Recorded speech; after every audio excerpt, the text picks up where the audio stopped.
تلعب كرة داخل منطقة الجزاء، محاولة رأسية وفرصة للتقدم. ستيف يعلن عن التقدم في النتيجة 1-0. يوسف غزالي تابع الكرة ويسكنها داخل الشباك.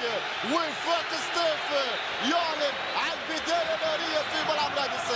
التقدم للضيوف لفائدة وفاق ستيف. يوسف غزالي كان في التوقيت المناسب يتابع الكرة ويسكنها داخل الشباك. وفاق ستيف يستغل أول ركنية ويوسف غزالي في الموعد ليعلن عن تقدم جزائري في توقيت مبكر. فرحة كبيرة من جانب جماهير وعشاق وفاق ستيف بهدف التقدم. امام الاعاده من جديد، ارتباك في الدفاع التونسي والكره تصل سهله عند غزالي. هذه كانت من خليل شمام، لكن من خلال مجريات اللعب فريق ستيف يحاول التعديل.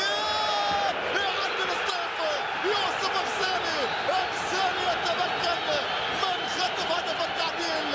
دوبياتا ثنائيه ليوسف غزالي.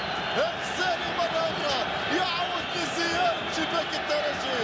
يوسف غزالي يعدل في توقيت مهم، وفريق ستيف الان في اللحظات الاخيره يلعب من اجل الهدف. ستيف يلعب من اجل الهدف. ستيف يتمكن من خطف هدف التعديل. قلت واشرت دفاع الترجي هناك اكثر من علامه استفهام. يوسف غزالي بفضل سرعته ينطلق يفلت من الرقابه يستقبل ويسدد، وكرته بكل ترحاب تستقر داخل الشباك التونسيه. هدفين في مباراه توقعنا واعتقدنا بانها في طريقها لتنتهي للترجي، لكن يوسف غزالي يقول لي لا. ستيف يعود للمباراه.